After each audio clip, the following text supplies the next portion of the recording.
कमरे में गहरा अंधेरा पसा था। खिड़की की झिरी से आती हल्की सी रोशनी दीवार पर रेंग रही थी।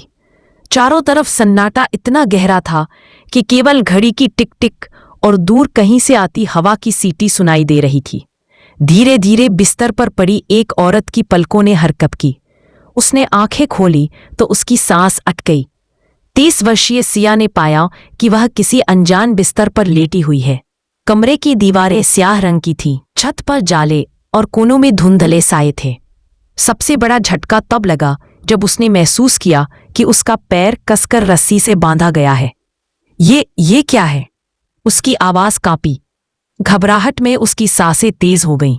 उसने इधर उधर देखा और पाया कि उसके बगल में एक युवक सो रहा है। अंधेरे की वजह से उसका चेहरा साफ नहीं दिख रहा था। सिया का दिल जोर से धड़कने लगा। डर ने उसके गले को जकड़ लिया। कौन हो तुम? मुझे क्यों बांधा है? बचाओ, कोई है? उसकी चीख सुनकर पास सोया युवक हिला। वह उठकर बैठा, लेकिन बिना कुछ बोले धीरे धीरे दरवाजे की ओर चला गया। उसका चेहरा अब भी अंधेरे में छिपा रहा। दरवाजा कर कर की आवाज करता हुआ बंद हुआ और फिर कमरे में फिर से वही डरावना सन्नाटा छा गया। सिया पागलों की तरह बंधन छुड़ाने लगी। रस्सी उसकी त्वचा में धंस गई, लेकिन उसने हार नहीं मानी। उसकी कोशिश में मेज पर रखा पानी का जग गिरकर फर्श पर बिखर गया और एक फोटो फ्रेम टूटकर जमीन पर बिखर गया। कांच के टुकड़े चांदनी की हल्की किरणों में चमक उठे। अचानक दरवाजा फिर खुला। वही युवक हाथ में नाश्ते की प्लेट लिए लौटा। उसकी परछाई दरवाजे से आती रोशनी में और भी रहस्यमयी लग रही थी। पास मत आना, सिया ने कांपते हाथों से टूटे कांच का टुकड़ा उठाकर कहा। आगे बढ़े तो मार दूंगी। युवक ठहर गया। उसने कुछ नहीं कहा, बस उसी शांति से जैसे उसके भीतर कोई गहरा राज छिपा हो मुड़कर बाहर चला गया। सिया की सांसें और तेज हो गईं। उसकी आंखों से आंसू बहने लगे। भगवान, ये कौन लोग हैं? मुझे क्यों फंसाया है? कुछ देर बाद दरवाजा दोबारा खुला। इस बार एक उम्रदराज औरत अंदर आई। लगभग 55-60 की उम्र होगी। चेहरे पर झुर्रियां थीं, लेकिन आंखों में ममता थी। उसके हाथ में वही नाश्ते की प्लेट थी। बेटी, शांत हो जाओ, वह धीमी सधी हुई आवाज में बोली। नहीं, मुझे छोड़ दो। कौन हो तुम लोग? मुझे क्यों बांध रखा है?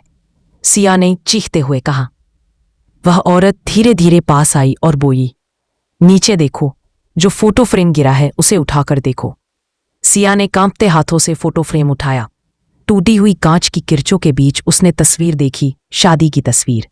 उसमें वह खुद दुल्हन के रूप में सजी थी और उसके साथ वही युवक था जिसे वह अब तक अजनबी समझ रही थी। सिया की सांस थम गई, आंखें फैल गईं, हाथ कांपते हुए नीचे गिर गए। तभी दरवाजा फिर खुला।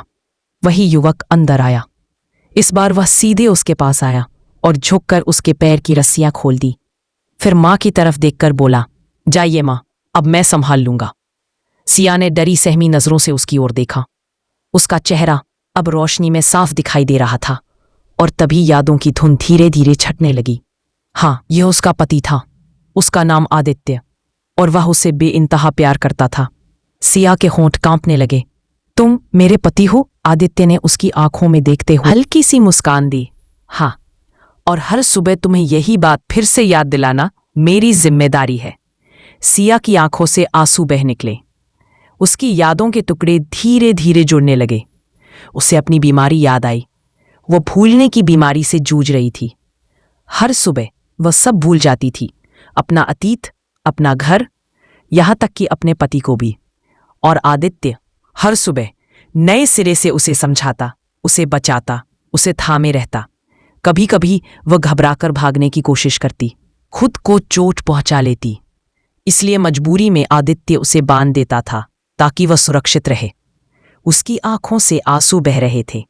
उसने कांपते हाथों से आदित्य का हाथ पकड़ा। मुझे माफ करना। आदित्य ने धीरे से उसके आंसू पोंछ दिए। माफी क्यों? तुम भूल जाती हो, पर मैं नहीं भूलता।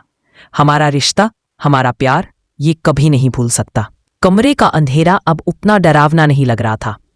उस अंधेरे में भी आदित्य का प्यार एक रोशनी की तरह चमक रहा था। आपको ये कहानी कैसी लगी हमें कमेंट कर ज़रूर बताइए।